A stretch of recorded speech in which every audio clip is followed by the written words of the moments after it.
Alhamdulillah wassalatu wassalamu ala rasulillah wa ala alihi wa ashabi amma ba'd. Aywa. Masyaallah. Kida kuwais. Alhamdulillah. Ustad, napakasarap na ito, Ustad. Masyaallah. Tikman ko nga yan, bro. Talaga, Black bro. coffee yan, di ba? Kapeng Oo, para number ako. 1, ang sarap. Pingin, bro, pingin. Gagana dito bro yung ano natin, isipan natin. Ikaw Pampaan may ka yan. bro. Pag-isip. Kunti lang asukal ginawa ni Mrs. Shout Bro, out, shout tikman mo out. to. Napakasarap. Black is delicious. Yun, oh. Shout out muna. Shoutout sa ago mo. Shout out pala dyan sa mahal ko sa buhay. Alhamdulillah, Bro, maraming ito na lang salamat lagyan mo, sa bro. Black Coffee na tinitira sa amin. Sarap ba yan, bro? At itong mga magkakapatiran Oo, na Diyos ba ang malaki. nakikita Talaga dyan pa kayo nagtatagayan sa harapan ha. ay sila ay tatamaan ng Barakong Coffee. Galing pa to sa Pinas, mashallah. Mashallah. Bro, masarap, bro. Jazakallah khair, lablab, balasang lawallah, alhamdulillah, salamat. Bigyan mo ng ano, Mia. yung kape. Oh, saan ba tayo? Anong aya yung Lagyan mo anong usapin natin? Lagot ka sa Mayroon akong Sabi mo black coffee, ba't kulay? Ikaw. Ay, ha? Bakit? Ano sabi niya sa Black Coffee? Sarap. Mas masarap. Mas masarap daw yung kay Victor. Ano ba yan? Naka-live na yun, Ismail? Alay. Oh, loko. Tatay na tayo, hindi ka na nagsabi, Ismail, ha? Binibigla mo na lang ako, Ismail, ha? Hindi pa natin alam kung ano, yung ano. Bismillah. Ayun, iniwasan nila yung khutbah. Yun ang totoo. Ba't kailangan pa yun iwasan, bro? Ang baril, pag natuto ka bumaril, pag hindi mo yan na testing, Tad, naka-live ka. Black. Steak to black. hindi bro, ang punto ko, lahat ng ano man na natutunan natin, pag hindi mo yan na practice, o hindi mo siya nagawa, Ano ka na? hindi mo malalaman na paano ka magaling. Ustad, correct. Di ba? Natuto ka na, may nalaman ka na sa pag-aaral, pero kung hindi ka isasalba sa field ng pagtuturo o pagkukutba, paano makikita? Di ba? Kung karapat dapat na ba? Ito na naman, nawala na naman ito. Yan, Patingin yung isa dyan bro, yan ang mas okay siguro. Okay yung ano mo. Power bank mo. Yung speaker mismo namatay eh. Ayan mo, Ustad, may magsasada pa diyan. Pag-ano tayo, palitan natin yan. Hindi, ayoko nang may magsadaka. Ito, gusto ko pa rin na. Bismillah. Ayan, okay na yan. Bismillah. Bismillah. Oh. Huwag mo na pindutin bro. Hindi pa siya naka-charge yung isa. Kaping barako. Hindi yan na-charge kanina, pero sana ito, Mashallah, mali. sana ito manatili ng mga isang oras. Mashallah. A'udhu billahi minasyaitanir rajim. Bismillahirrahmanirrahim. Alhamdulillah. Wassalatu wassalamu ala ashrafil anbiya'i wal mursalin. Sayyidina wa nabina Muhammad wa ala alihi wa ashabihi wa man tamassaka bi sunnatihi ila yaumiddin, amma ba'd. Assalamualaikum warahmatullahi wabarakatuh. Waalaikumsalam warahmatullahi wabarakatuh. Noong nakaraang linggo, sabi natin ngayon natin sasabihin kung ano yung napag-usapan namin ng Islamic Center. Ang Center ng Sulay, dahil sa nalalapit na itong buwan ng Ramadan, yung nasabi ko sa inyo na kukunin natin na fiqh o sumunod ang hadith, sabi nila maganda sa mga oras ngayon na papanahon na magbanggit ka o magtafsir patungkol sa mga ayat sa Quran, pampukaw, patungkol sa Ramadan, fiqh Ramadan, at patungkol sa ibang mga aya sa Quran na ito ang siyang magbibigay sa atin ng dagdag kaalaman, pukaw sa ating pananampalataya. So naisip ko mga kapatid, yamang din lamang na siguro dahil sa nalalapit na yung Ramadan, ang gagawin din natin siguro sa Ramadan, may itutuloy natin yung ating pagtuturo sa katulad nito, pero gabi na. Halimbawa, after Tarawih, dito tayo pupunta ng ganitong araw ng linggo. Tapos matatapos tayo ng alas 12 ng madaling araw.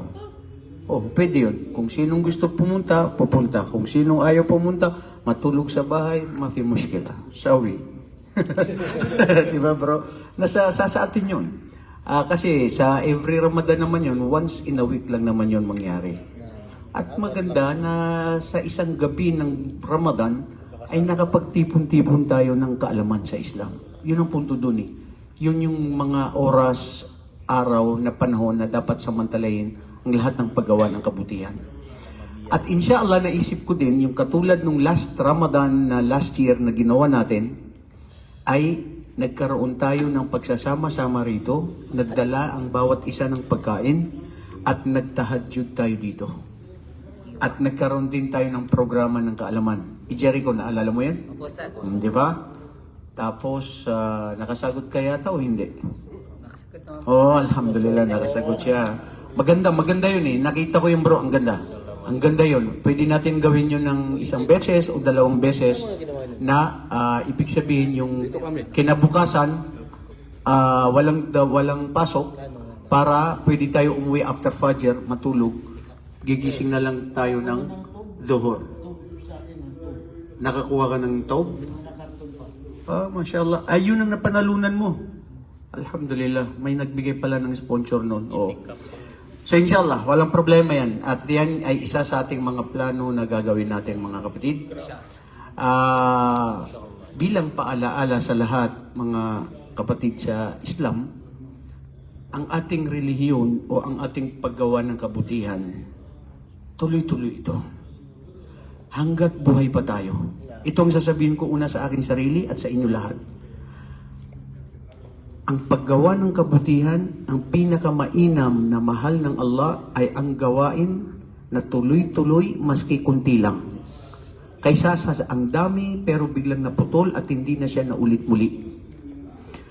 Ang pag-aaral, ang paggawa ng kabutihan, ang pagsamba sa Allah, tuloy-tuloy ito ninyo, natin lahat. May pumunta, walang pumunta, tumigil ang kaklase mo, kaibigan mo, anong nangyari. Bro, sa araw ng paghukom, sabi ng Allah, kulluhum atihi yawmal qiyamati farda. Lahat tayo sa araw ng paghukom, darating, dala niya kung ano ang natapos niya. Ano ang naisulat na nagawa niya dito sa mundo. So, papaliksahan yun dito sa atin sa mundo na, no, si Balaji, anong sabihin nila? Importante, pupunta ako. Gagawa ako, alhamdulillah, at yan ang Islam, tuloy-tuloy. Nawala si Propeta sallallahu alaihi wasallam, pero ang Islam, tuloy-tuloy ang Islam. Nawala ang Sheikh, nawala ang mga masyaikh, si Sheikh bin Baz, ang mga naunang mga ulama, si Imam Bukhari, lahat, anong nawala sila, pero tuloy-tuloy ang Islam. Ito tayo bawat isa sa atin, mayroon tayong sariling gawa, na ikaw lang yun ang gagawa. Pag hindi mo ginawa at nalagpasan ang oras mo, nasayang at hindi mo na may babalik. Mga kapatid, ilan sa ating mga kapatiran na nandito sila noon kasama natin, nakauwi sa Pilipinas, na ibang lugar, yung iba nangamatay na rin. Pero yun ang punto natin na kailangan gamitin natin ang natitirang buhay natin sa paggawa ng kabutihan. Ya Allah, tanggapin ito sa amin. Allahumma amin. Amin. Alam ko at batid ko mga kapatid, kayo at ako, tayong lahat na nandito, yung nakikinig at yung mga kaklase ninyo, mga kaibigan natin na nandito noon, ngayon wala sila. Yung iba dahil sa kakulangan ng oras, nakikinig lang yan, nanonood sila sa mga live natin, ay nandyan pa rin, nananabik sa kanilang puso at isipan ang pag-aaral. Wallahi sa totoo lang, ang pagkain ng puso ay ang kaalaman sa Islam, pakikinig sa Islam. Kung mahal nyo talaga ang Allah at ang kanyang propeta at ang Islam, hindi kailanman ito nagsasawa. Ang kaalaman ay katulad ng pagkain na hindi ka magsasawa dahil pag hindi ka kumain, manghihina ang katawan mo. Ang kaalaman, pag hindi ka nag-aral, hindi ka nagtanong, nagbasa at nakinig, manghihina ang iyong pananampalataya. This is how really important is the knowledge in Islam. That is why the Prophet ﷺ emphasized that seeking knowledge is mandatory to every male and female believer. At alam natin yan, tayo, inahanap natin, kayo, natuto ako sa mga ibang mga estudyante natin na pumupunta sila sa mga iba't ibang Islamic center. Maganda yan. Pangdagdag kaalaman yan, iba't ibang mga ustad na mas nakikita ninyo, naririnig ninyo, at yun ang kaalaman. Ngayon kapatid, mga kapatiran sa Islam, ang kukunin natin sa mga sandaling ito ay isa sa mga tafsir o itatafsir natin, anong naunawahan natin, tinafsir ng mga pantas, okay? At ibabahagi lang natin ayon sa ating kaunting kaalaman na naintindihan. Ito yung Taysir Al-Karimur Rahman, of course, fi Tafsir Kalamul Manan, na ito ay si Al-Alama Sheikh Abdurrahman bin Nasir As-Sa'di. Tafsir As-Sa'di, isa ito sa mga napaka-simple na magandang tafsir sa Quran. Although napaka-marami na nandyan ng mga tafsir sa Quran, si Tafsir Ibn Tabari, Qurtubi, at saka si Ibn Kathir, may mga iba-iba silang mga aspeto na paano yun sila nagtafsir. Dahil sa kakulangan ng oras natin, at ang kinakailangan natin ang mga highlights ng mga napakahalaga patungkol sa mga aya. So hayaan ninyo ako na ibaagi sa inyo, yamang din lamang siguro ito ay nababagay sa panahon ngayon. Nababagay para sa malaman natin yung patungkol dito sa ayat na ito. Itong aya ay bumaba ito dahil tungkol ito sa pagkakapatiran. Katulad ninyo ngayon. Tungkol ito sa alitan, hidwaan, at debate at hindi pagkakaunawaan. Nino? Ng mga Muslim.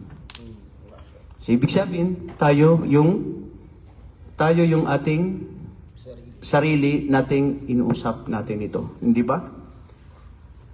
Bro, dumating si Rostum. Rostum, umupo ka lang bro. Sige, merong ginataan bro. Pakibigyan mo siya para habang nakikinig. Jazakallahu khair bro. Alam namin busy ka. Dumating ka dahil sa kaalaman sa Islam at ikaw ay bagong pasok sa Islam. Alhamdulillah, gabayan ka ng Allah. Gantimpalaan tayo lahat. So, ngayon mga kapatid, anong aya na ito sa Suratul Hujurat? Saang aya? Sa Suratul Hujurat. Sa Surat Al-Hujurat, isa ito sa mga aya na ang daming aral na mapupulot natin dito. Dahil patungkol ito sa sambayanan ng mga kamusliman, patungkol ito sa pagkakapatiran, hidwaan, hindi pag-uunawaan, at pagkakawatak-watak ng mga kamusliman, at ano ang ipinag-uutos sa atin ng ating tagapaglikha para tayo ay magkaroon ng tunay na ugnayan ng tunay na pagkakapatiran sa Islam. Mga kapatid, of course, sa ating kaalaman, alam natin na ang pagkakapatiran sa Islam, ipinag-uutos ito ng Allah subhanahu wa ta'ala sa atin na huwag tayong magkawatak-watak. At kinakailangan ang tibayin ng ugnayan ng bawat isa sa atin. Surah Al-Hadid. Bago ang Suratul Hadid, saan ito? Hujurat 515. Okay, nandito tayo sa 515 sa Suratul Hujurat. Babasahin natin mga kapatid ang aya, of course, bago natin ito. Dahil alam nyo, mashallah, ang mga ginagawa ng mga pantas, pag sila ay nagtatafsir, ganun ang ginagawa nila, na sila ay binabasa, pagkatapos ito ay ipinapaliwanag nila. Ang aya na ito sa Suratul Hujurat ay verse 11. Okay? Kukunin natin verse 11 hanggang sa 13. Yes, hanggang sa 13. Lagi natin ito naririnig, dinadalil ng mga pantas, binabasa ng mga imam, at mashallah, isa rin ito talaga sa paborito ko sa mga aya sa Quran. A'udhu billahi minash shaitanir rajim.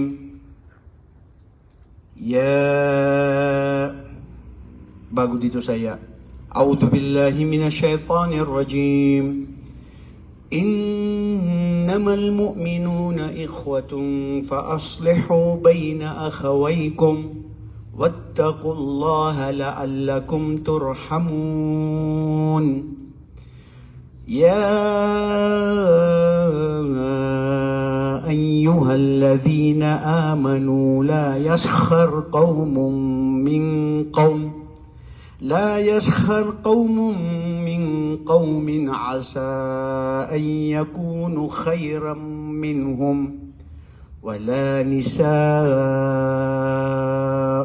من نساء عسى أن يكن خيرا منهن ولا تلمزوا أنفسكم ولا تنابزوا بالألقاب بئس الاسم الفسوق بعد الإيمان ومن لم يتب فأولئك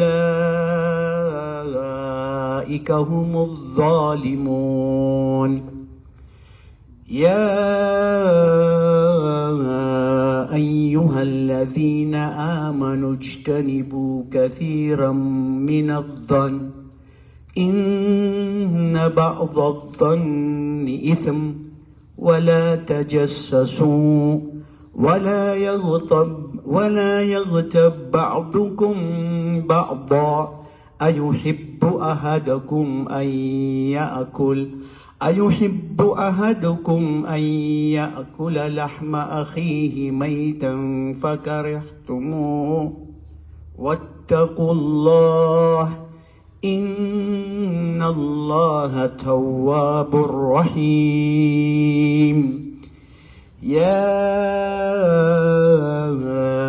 أيها الناس إنا خلقناكم من ذكر وأنثى وجعلناكم شعوبا وقبائل لتعارفوا إن أكرمكم عند الله أتقاكم إن الله عليم خبير.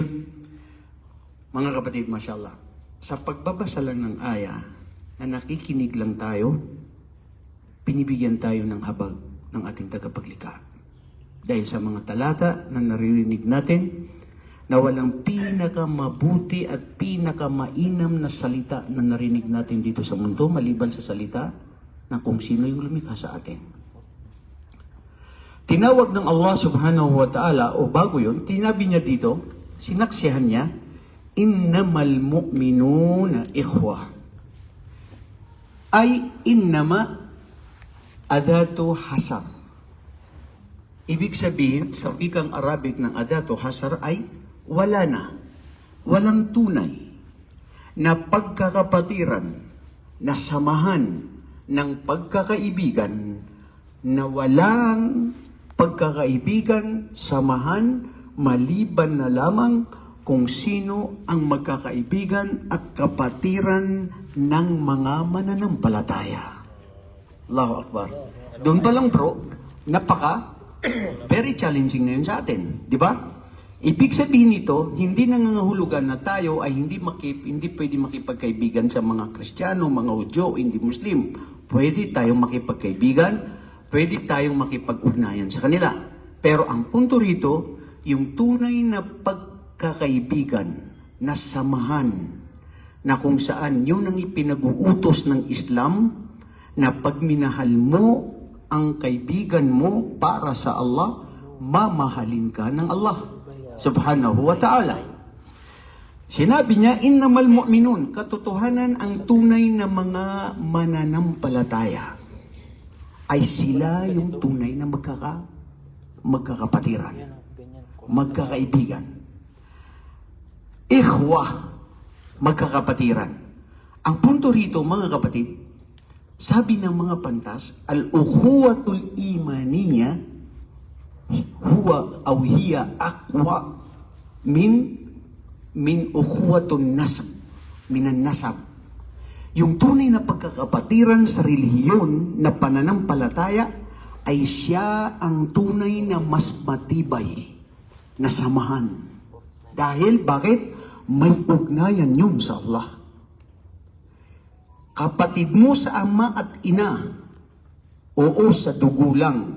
Pero kung magkaiba kayo ng pananampalataya, dito lang kayo sa mundo, anak mo, asawa mo, dito lang sa mundo, pero hindi kayo magkakasama sa araw ng paghukom kung ikaw ay tatanggapin ng Allah sa kanyang paraiso.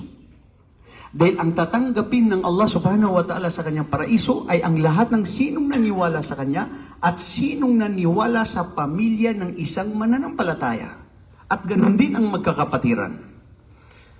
Faaslihu bayna akhawaykum at arigluhin ninyo. Tapusin ninyo. O di kaya ay, anong malapit doon? Yung ayusin ninyo ang hindi pag-uunawaan ng bawat isa. May hidwaan, nagkaroon ng sagutan, nawala ang bigkis ng kapatiran dahil dumaan si Satanas na para magkawatak-watak ang magkakapatiran ito, lalo na ang magkakamag-anak. Faaslihu, inutusan tayo ng Allah na pakisamahan, na tumulong ka, na gumawa ng paraan na matapos arigluhin ang anumang hidwaan na ito. Bakit ito bumaba? Masababun nuzul. Ano ang dahilan kung bakit bumaba ang talatang ito? Si Abdullah ibn Ubay as-Salul. Kilala niyo siya? Munafik. Sino nga? Very good. Si Ismail Okber. Si Abdullah ibn Ubay as-Salul siya ay munafik. Akbar minal munafiqin. Siya yung pinaka mataas sa mga mapagkunwari na pumasok sa Islam na para siraan ng Islam. Hindi pa siya pumasok sa Islam, nagkakalat na ng lagim sa mga Ansar, mga Muhajirin at sa mga Quraysh. Patungkol sa Islam, patungkol kay Muhammad, at isa rin siya nagkalat na nagbigay ng bahid ng masamang salita patungkol sa asawa ni Propeta Muhammad na si Aisha radhiyallahu anha nung siya ay naiwan sa disyerto. At nagkaroon ng balita na kumalat na ang patungkol sa kanya na nagkaroon sila daw ng ugnayan ng tao na siyang nahuli at siya ang nagkalat dyan kasama ng mga ibang mga sahaba. Wali'udhu billah, na mga munafik.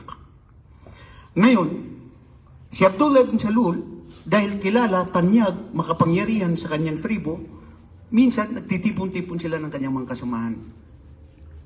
May isang sa mga Ansar na dumating kay Propeta Muhammad. Sabi niya, usugo ng Allah, bakit hindi ka pumunta doon sa lugar na kung saan pinapakinggan, pinagtitipo-tipunan si Abdullah ibn Salul, na baka maaari ikaw ay isang maging dahilan na idakwa mo siya sa Islam. Paratingin mo siya sa Islam. Nang sa gayon sana siya ay magabayan. Pumunta si Propeta Muhammad sallallahu alaihi wasallam, 10 ng iba sa kanyang mga kasamahan na sahaba. Pagdating nila doon, sabi ni Abdullah ibn Salul, ya Muhammad, ibta'id anna bi'ada'i karahiyati himarak au bi hisanak. Fima ma'na, sabi niya, O Muhammad, dumating ka dito sa amin, lumayo ka nga sa amin.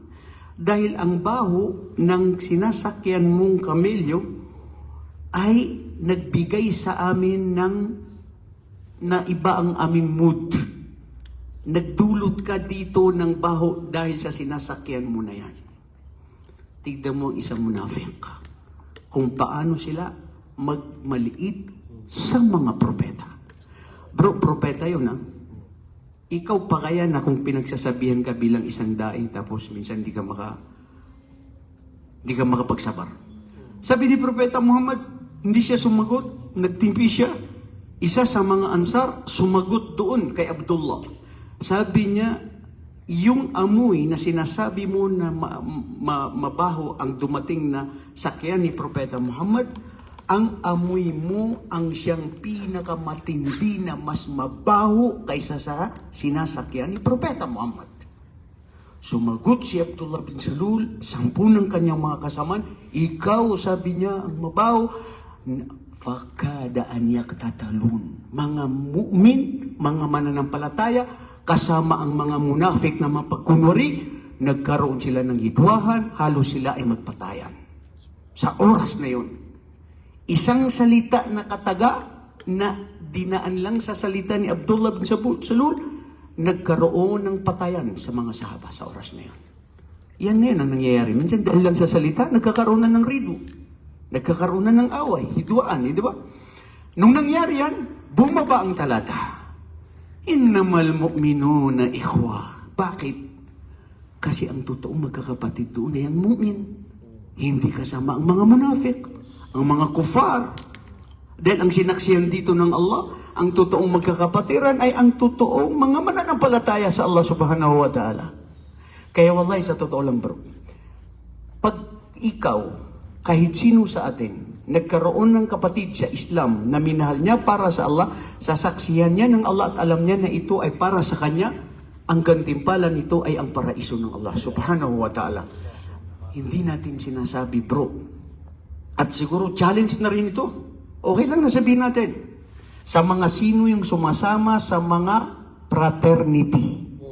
Fraternity. Ikaw na sumama sa fraternity at Jericho, umalis ka na dyan ngayon. Kung sinasabihan ka na kasama ka nila ngayon, umalis ka na bro. Please, kung ikaw ay tunay na mananampalataya sa Allah, walang dulot na mabuting isasabihin nyo dahil ang buhay ng Muslim ay pananampalataya sa Allah, buhay natin para sa Allah. Kung sumali ka sa mga fraternity na yan, anuman uri ng mga fraternity na yan, na ang gumawa niyan ay ang mga Hudyo para siraan ang pagkakapatiran ng Islam, wala silang ginawa kundi maski nagtulong-tulungan sila, ang kanilang ay mundo, ang kanilang layunin at hindi tunay na para sa Allah subhanahu wa ta'ala.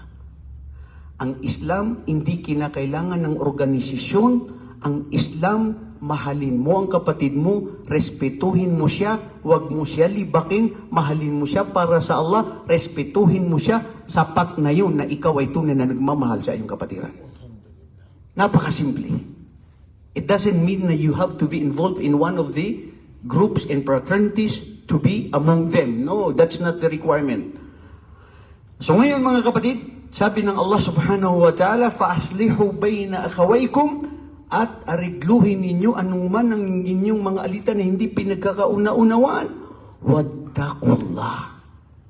Dahil kung yan ay maaaring gawin ninyo, ang resulta nito ay dapat kayong maging matakutin sa Allah.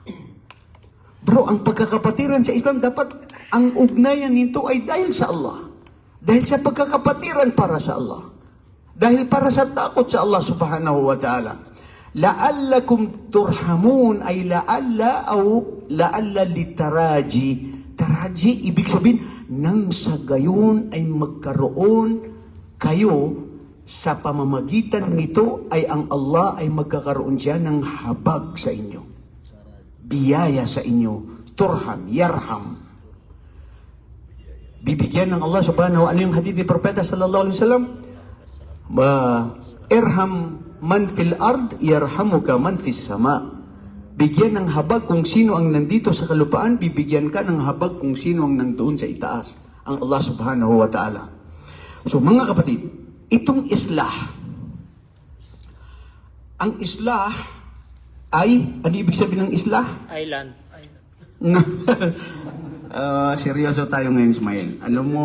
Alam ko masarap yung ginawa mo na ginataan, bro. Ha? Yung kape, Ustad. Al-islahu baynahuma. Hadith ni Propeta sallallahu alaihi wasallam, sinabi niya, okay, very good. Yusuf, umayos? Anong umayos? Umayos ka dyan. Ibang sinasabi mo dyan, umayos. Kanina kan sinabi natin. Ito, intindi nyo, para makuha nyo. Sabi ni Propeta, ala unabbiukum biafdali. Shuf hadal hadith. Ala unabbiukum biafdali min sadaqatikum wa salatikum min al-a'mal. Qalu ya Rasulullah bala. Ma huwa? Al-islahu bayna al-akhawain. Al-islah. Tignan nyo yan. O yun, very good. Ano?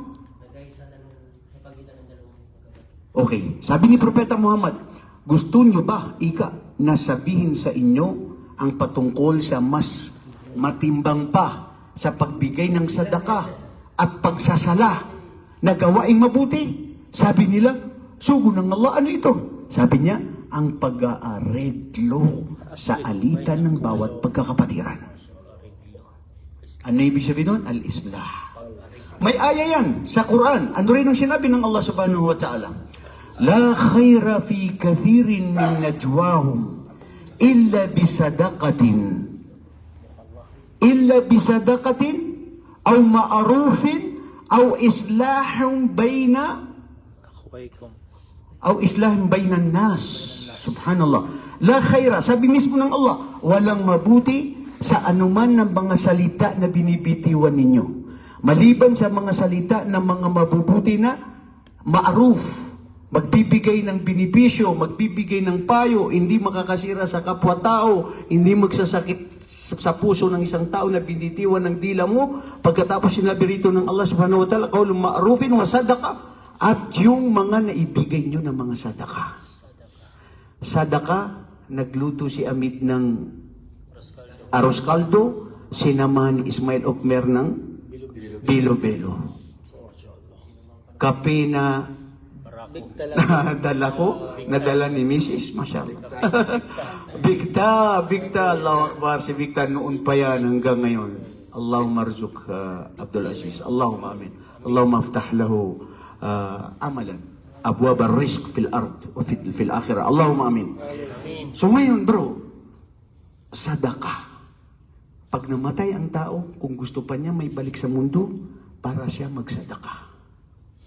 Dahil ang sadaka na naibigay mo, gagawin niya ng Allah ng 70 hanggat walang bilang na dami. Ikaw, Abdullah, na nagtitiis na sinusundo mo ang mga kapatiran na ito, napakalaking sadaka yan sa Allah. Minsan bro, hindi natin napapansin. Sa araw ng paghukom, sasabihin mo, Ya Allah, bakit ang dami ng mga reward na ito na gantimpala na ibinigay mo sa akin, Ya Allah? Sabi ng Allah, isang sadaka lang, isang kabutihan lang na ginawa mo, pero ginawa namin ng 70 hanggat walang bilang sa dami. Sa Islam, alam natin, pag gumawa ka ng mabuti, gagawin 70 hanggat walang bilang. Pag gumawa ka ng masama, isa lang na masama na isusulat. Pag nag-isip ka ng mabuti na gawain na hindi mo nagawa, pero naisip mo na mabuti na gawain na gagawin mo, hindi mo nagawa, ipapasulat ng Allah na isang gawain na nakumpleto na ginawa mo. Saan yan? Only in Islam, kapatid na Jericho. Okay, so ganun kahalaga ang islah. Ang islahu baynan nas. Pagkakapatiran, alam nyo na yan. Ang mga patungkol sa pagkakapatiran. Sayang yung oras natin kung babalik-balikan natin yan. Pero mga kapatid, importante bilang conclusion dito sa pagkakapatiran, napakalaki ng impluensya ng kaibigan mo kung sino yung kinakasama mo. Kung sino ka ngayon, totoo na ikaw ay naging ganyan dahil sa kaibigan mo. Pati sa Quran, sa hadith ni Propeta Muhammad sallallahu alaihi wasallam, sinabi niya na hanapin ninyo ang mga mabubuting kaibigan ninyo na magbibigay dulot sa inyo ng kabutihan. Kung sino, kung bakit napariwara ang buhay mo, nasira dahil sa kaibigan. Kung sino o bakit naging mabuti ang buhay mo dahil sa kaibigan. Totoo yan. Wallahi. At ang kaganda ng Islam, kapatid na panahon, sa Islam, subhanallah, ito lang talaga ang pinakasikreto rito mga kapatid, ikhlas. Mamahalin mo ang kaibigan mo para sa Allah. Huwag kang mag-isip ng anuman makamundong bagay. Dahil pag minamahal mo yan sa makabundong bagay, sa material ng bagay, pag nawala yan, hindi mo na yan mamahalin. Pero pag minahal mo yan para sa Allah, kahit anong mangyari sa Kanya, mawalan siya ng trabaho, tumanda anuman nangyari sa Kanya, nandito pa rin pagmamahal mo para sa Allah. Kasi when you love someone for the sake of Allah, there is no condition. Anong sinunod ng Allah? Tinawag niya dito ang mga mananampalataya. Doon una sinaksiyan niya, innama. Ay wala. Hadatullah siya. Walang tunay na pagkakapatiran ng mga mananampalataya ay ang samahan ng Islam. Tapos pangalawang aya, sinabi niya, Ya ulmunada. Tinawag niya ang mga mananampalataya. O kayo na naniniwala sa Allah at sa kanyang sugo na si Muhammad. O kayo na tunay na hindi nagtatambal sa Allah subhanahu wa ta'ala. Kayo na mga taong naniniwala sa araw ng paghukom. sa parusa at gantimpala sa libingan. Kayo na tunay na naniniwala sa anuman na idinating sa inyo ni Propeta Muhammad sallallahu alaihi wasallam, alladhina amanu, mga kapatid, ulitin ko, walang pinakatunay na tagumpay dito sa mundo maliban sa ikaw ay maniwala sa Allah subhanahu wa ta'ala at gumawa ng kabutihan. Sa Suratul Jathiyah, sinabi ng Allah subhanahu wa ta'ala, فَأَمَّا الَّذِينَ آمَنُوا وَعَمِلُوا الصَّالِحَاتِ فَيُدْخِلُهُمْ رَبُّهُمْ فِي رَحْمَتِهِ ذَلِكَ هُوَ الْفَوْزُ الْمُبِينُ. Allahu Akbar. Yaong sila na tunay na naniniwala sa Allah subhanahu wa ta'ala at nagsigawa ng gawaing mabuti. Sabi dito ng mga pandas, ang gawaing mabuti, al-amalu salih, dalawa para tanggapin ito. Una, ikhlas na para sa Allah. Pangalawa, mutaba'a li Rasulillah. Hindi mo magagawa na sasabihin na mabuting gawain yan kung yung gawain na yan ay hindi alinsunod sa gawa ni Propeta Muhammad. Kaya sabi ng mga pantas, ng mga talubhasa, ang mga ahlus sunnah wal jamaa, maski gaanong kabutihan ng ginagawa mo, pero kung ito ay hindi alinsunod sa turo ni Propeta, walang saysay. Dahil ang sinasabi na amalo salih na tatanggapin ng Allah ay dalisay na ginawa para sa Kanya, para sa Allah, hindi para sa tao, hindi pakinig sa tao. Pangalawa, ito ay naayon sa tariqatun Nabi. Kung ano ang pinag-iwanan na inutos ni Propeta Muhammad. Hindi tayo pwede magbago sa reliyon. Hindi ka pwede magbago na anong gusto mo. Kailangan na ayon sa turo ni Propeta. Ya ayyuhalladhina amanu, sabi ng Allah, kung totoo kayo ng mga nagsisipan ng palataya sa Allah, anong pag-utos niya? La yaskhar, Allahu Akbar, la yaskhar min qaumin asa ay yakunu khayram minhum. Tingnan nyo. O kayo na mga mananampalataya, bawal sa inyo.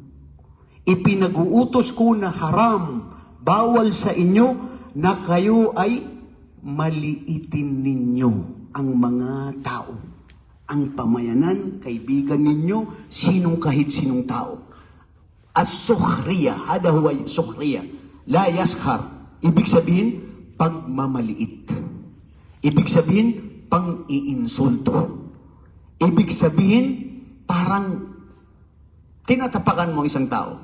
Dahil ang kala mo, ikaw ang mas mabuti kaysa sa kanya. Ano naman ang dahilan bakit bumaba itong aya na ito? Di ba? May ugnayan pa rin dito sa pagkakapatiran, may ugnayan pa rin dito sa nangyari sa mga kwento natin dun sa nauna kung bakit nagkaroon ng hidwaan ng mga sahaba. Yung mga ansar na nandoon pa rin pala sa kanila, pero minsan mataasin ang kanilang tingin sa sarili. Yung ego. Wala bro, sa totoo lang, pati tayo na nandito, ayaw mo lang ipakita ang ego mo, na kung di ko alam kung anong buksan natin ang puso mo kung anong ego mo. Lahat tayo mayroong ego bro. Ayaw natin tinatapakan tayo. Gusto natin minsan akala mo ikaw mataas, yung iba mababa siya sa'yo. Pride. Pangiinsulto. Tingin mo mataas ka kaysa sa iba. Sabi dito ng Allah, bawal yun. Kasi normal sa isang tao na mayroon siya na ganyan. Masyado mong itinataas ang sarili mo. Bakit ito bumaba? Pagkatapos nito, tinawag ni Propeta Muhammad, Ya Bilal, nadi bis salah. Ya Bilal, ipanawag ka ng salah. Sabi ng ibang mga sahaba ng mga mataas, pagkasama na itong si Abdullah bin Jalul, na siya ay isa sa mga munafik, si Abdullah bin Ubay, paano ito lalakas itong Islam? Ang tinatawag ni Propeta Muhammad, tinatawag niya ang mahihina. Hindi kilala, mahirap, maitim pa itong si Bilal. Ito, nandito itong ayah bro, mga kapatid, walay may ugnayan ito kung bakit ito bumaba sa kanila. So, minaliit nila si Bilal. At sinabi din nila, minsan sa isang ayah, na sinabi nila, O Muhammad, pag ikaw ay gusto mo na makasama kami, o magbigay ka ng dakwa sa amin, dapat ang sinasama mo yung mga kilala at tanyag at magagandang lalaki, tao, pamilya, mayaman, at hindi itong mga hindi kilala. Na katulad ni Ammar ibn Yasir, katulad ni Bilal bin Rabah, katulad ni Suhail. Mga kapatid, hindi mga Arabo yan. Katulad ni Salman al-Farisi, hindi siya Arabi, mula siya sa Iran. Pero anong sinabi dito ng Allah? Hindi yun mga Arabo, pero ang tibay ng pagmamahal at kung sino ang mataas sa Allah, hindi ang pamilya, hindi ang dugo, Arabo, kundi ang takot sa Allah na pananampalataya sa Kanya. Illa bitaqwallahi azza wa jal. So ngayon, sinabi dito ng Allah, o kayo na mga mananampalataya, huwag na huwag niyong maliitin ang sinumang mga tao o pamayanan. Ganun din, kayo na mga kababaihan. Yan. Bakit hindi iniwan ng kababaihan? Kasi doon din daw sa mga kababaihan, karamihan ito nakikita sa kanila. Buti pa ako kang suot ko na, alam mo, mahal yan. Binili ko yan doon sa na 5,000 yung suot niya, 1,000. Baka binili pa niya sa Haraj. Allahu Akbar, nag-judgmental ka na, bro. Bakit? Kayo rin, ganun nangyayari? Hindi, sa mga kababayan din. Siguro lalaki, walang nangyayari ganun siguro. Pero, bro, yung minamaliit mo, yung kapwa mo, na akala mo walang-wala siya. Sa Islam, hindi yun ang tinitignan ng Allah. Maliban sa kung sino matakotin sa Kanya. Si Propeta sallallahu alaihi wasallam, pinakamamahal niya hindi si Julaybib. Julaybib huwa ana ma'ahu wa huwa minni. Namatay si Julaybib, napakapangit na tao, napakababa na tao. Pandak si Julaybib. Pangit ang mukha niya. Pobre, wala, hindi kilala ang pamilya, pero wallahi iniyakan ni propeta at sinabi niya sa mga sahaba nung namatay, si Julaybib ay dito sa akin at ako ay sa kanya, iisa kami. Iniyakan niya, Rasulullah, bakit anong meron kay Julaybib? Dahil matakutin sa Allah at mapagkumbaba. Hindi ang mataas sa inyo sa Allah kung ano sa pamilya kayo napapabilang. Anong kulay kayo? Anong kasuotan ninyo? O kayo na mga mananampalataya, iwasan ninyo at huwag na huwag kayong magmaliit sa kapwa ninyong tao o kayo na mga kababaihan, ganun din huwag na huwag kayong magmaliit sa inyong mga kapwa-tao, tapakan sila o maliitin sila. Yaskhar, bakit? Minhun, wala talmizu anfusakum. Ano itong talmiz? Wala talmizu anfusakum, wala tanabazu bil alqab. Asa ayyakuna khairam minhun. Dahil sabi ng Allah, yung minamaliit ninyo, na iniinsulto ninyo, hindi nyo alam sila ang mas mataas sa Allah kaysa sa inyo. Bro, natatandaan nyo? Aywan ko, sa amin ito nangyayari din. Minsan yung mga matataas na sabi nila mga pobre ito, hindi kilala, ngayon nabaliktad ang mundo. Yung mga pobre na hindi kilala, sila ngayon ang mataas na mayayaman. Yung mga mayayaman noon, naging simple lang. Dahil ang mundo ay weather lang. Huwag kang mag-insulto at magsalita sa iyong kapwa-tao dahil hindi mo alam yung iniinsulto mo o di kaya sa maranaw na suding nga di papakaitoon na balang araw na magbabaliktad na ikaw ngayon ang bababa, siya naman ang sa taas. At ang sukat doon, sabi ng Allah subhanahu wa ta'ala, ang pagmamaliit nyo sa inyong kapwa-tao, hindi nyo alam na sila yung mas marangal sa Allah kaysa sa inyo. And this is the understanding of the ayah. Minsan, subhanallah, si Aisha radhiyallahu anha, narinig niya, hindi nawala yan sa mga may duwaya-duwaya, lalo kung sinong may mga duwaya sa inyo, na minsan nag-uunahan yung mga babae. Sabi, sino yun? Tinutukoy mo ba si Safia? Na isang asawa mo na galing siya sa tribo ng mga Yahudi, yung babaeng maliit. Pinakamamahal ni Propeta Muhammad si Aisha. Sabi niya, Aisha, ano yung sinabi mo? Wallahi, sabi niya, ang binitiwan mong salita, ang dura na yan, kung yan ay mauhulog sa karagatan, buong karagatan ay iitim. Dahil sa binitiwan mong salita, patungkol kay Safia. pinuntahan ni Propeta si Safia, hindi mo alam, ikaw, marangal, galing sa mabuting angkan ng mga Hudyo. Pinag-islah, tinapos ni Aisha at saka ni Propeta Muhammad si Aisha at saka si Safia. Kasi magduaya yun, hindi yun nawawala na minsan nagkakaingitan sila. Pero ang punto dun bro, itong sinasabi natin na wala talmizu anfusakum. Yung sa ang sarili nyo, huwag na huwag kayong magsabi ng masama sa inyong kapwa-tao, mangiinsulto sa kanya tao, o di kaya ang tao na pilay, bulag, bungi. Huwag mong sabihin, oy, bungi. Oy bro, sorry talaga bro, astaghfirullah, nangyayari ko yan sa akin. Ya Bisaya, Allahu Akbar. Ngayon sasabihin ko na sa'yo bro, patawad, pagmamahal yung bro, sa'yo sa Allah. Dahil gusto ganahan, yun kong sultik Bisaya, bay. Alam ko pangalan mo si Jibril, pero siguro mali din yun bro. Ngayon ko lang natuklasan. Patawad bro, wallahi. Kasi sabi dito bro, maski yung tao na ganun siya, huwag mo siyang tawagan ng ganun. Dahil meron siyang pangalan. Bakit hindi mo siya tawagin sa kanyang pangalan? Bakit mo siya hindi tatawagin sa pangalan na pinagkaloob ng kanyang magulang? Alo, assalamualaikum.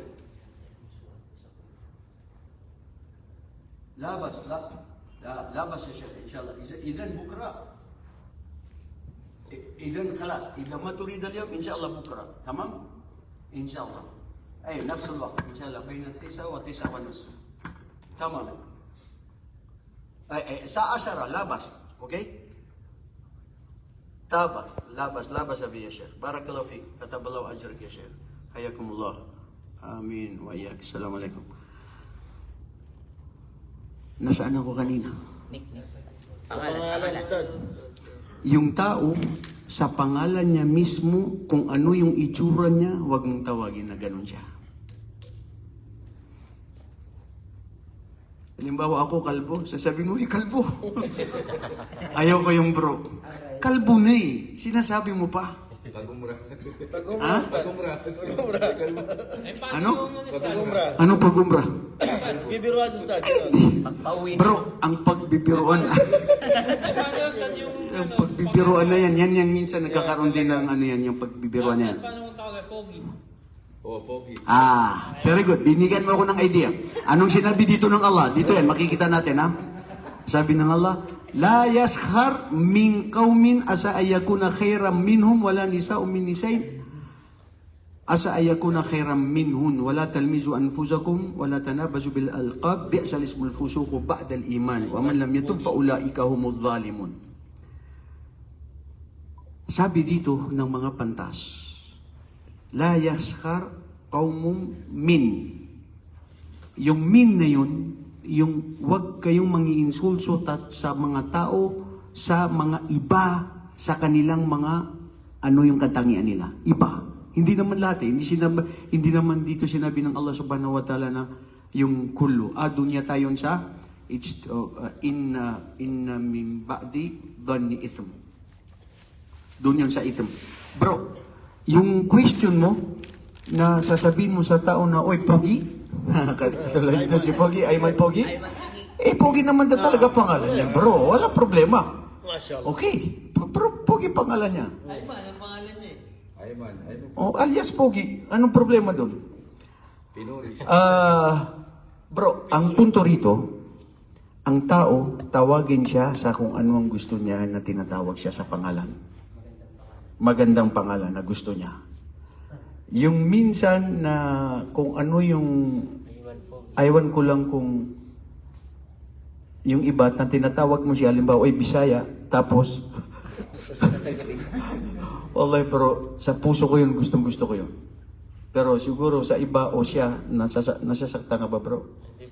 Talaga saksi ang mga kapatid natin na kay ganahan lagi ko bro magsultig Bisaya bye. Oo, kasi bro alam mo sa akin parang insulto sa akin din kasi bye. Unsa ni dun nung sa mayroon kaming subject na logic sa philosophy 101 ako dun sa UE yung teacher ko na attorney oy boy Muslim So naiinsulto ko doon sa boy Muslim. Boy, tawag sa akin pati yung mga babae, boy Muslim. Boy Muslim. Pinuntahan ko talaga si sir. Pinuntahan ko talaga, pero hindi ko... Kasi parang na-feel ko, na-insulto ako doon. May pangalan ako eh. Sabi ko, sir, I have my name. My name is Amrola Jambangan. You call me Jambangan. Sa my classmate, tinatawag mo yung apelido niya. Alam mo bro, niyakap niya ako. I love you, guy. Sabi niya sa akin. Bro, Muslim. Bakit? Hindi ka ba sabi niya Muslim? Sabi ko, Muslim ako. Pero sabi ko, sir, may pangalan ako. Yun ang gusto ko na itawag sa'yo. Hindi pang insulto yun. So parang may ganun bro talaga. Na si propeta, pag mahal niya ang isang kaibigan, siya ang nagbagsag kay Abu Hurairah. Di ba? Siya ang nagsabi kay Abu Hurairah. Tapos may isang hadith na sinabi niya sa isang, si Ammar ba yun? Mafa'alan Nuair. Isang bata na nagbibinata, sabi niya, yan Nuair, anong ginawa ng ibon mo na si Nuair? So ibig sabihin si pati mismo si Propeta Muhammad, nagbibigay siya ng palayaw sa kung sino yung mga kaibigan niya. Na palayaw na, katulad ni alias Pogi, na kung ano yung gusto niya. Bro, gusto mo tinatawag ka alias Pogi? Pogi, Ayman. Walang problema yun. Siya naglagay ng pangalan doon sa ano. So, ito mga kapatid, asa ay yakunu khairan minhum, sabi ng Allah, wala talmizu anfusakum, wala tanabazu bil alqab, huwag niyong tawagin ang sarili ninyo sa panginginsulto sa inyong kapwa-tao. Bi'sal ismul fusuku ba'dal iman, kasidhi-sidhi sa Allah, na pagkatapos kayo ay naniwala sa Kanya, tuloy pa rin ang mga gawain na ito sa bawat isa sa inyo. Ibig sabihin kung Muslim ka, hindi mo katangian ng ganito. Na manginsulto sa kapwa-tao, magmaliit sa kapwa-tao, at magsalita kung ano yung hindi niya gusto o kung ano yung totoo sa kanya, maski totoo sa kanya na hindi niya gusto yun, huwag mo yun sabihin. Pero sabi dito ng mga pantas, sa isang explain nila, kung ano yung gusto niya na itawag sa kanya. Maski halimbawa, sabi niya na gusto ko tawagin niyo ako Pogi, maski hindi siya Pogi. Pero,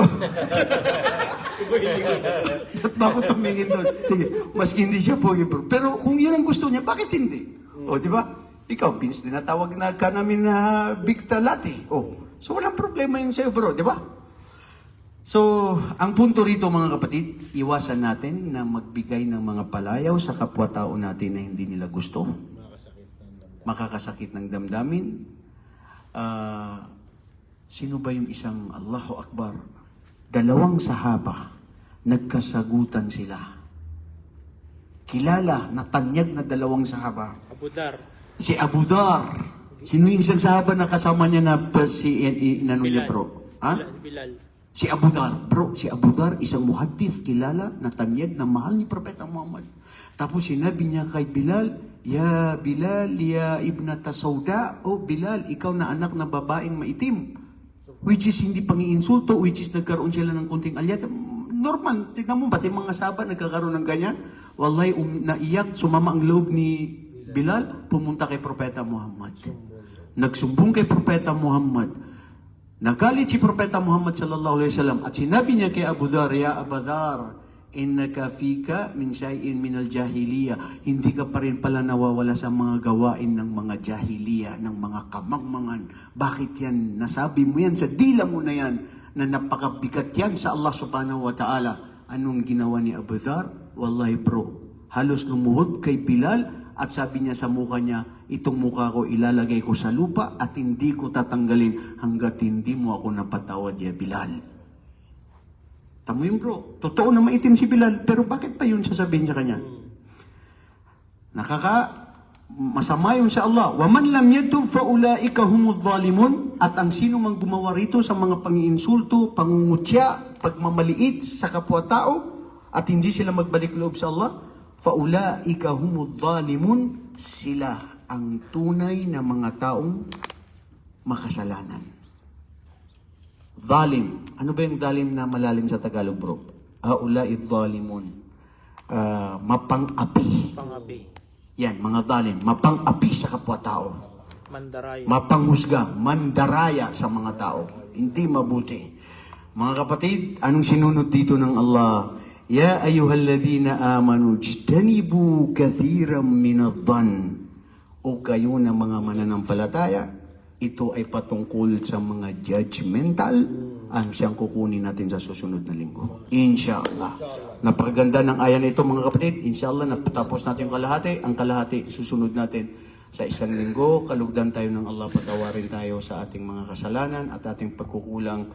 Mga kapatid, yung kapatiran ay dapat ay iniiwasan na magkaroon ng alitan, ituwaan.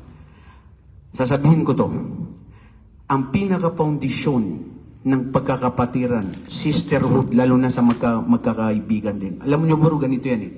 May mga tao na nagsimula sila na nagmahalan para sa Allah.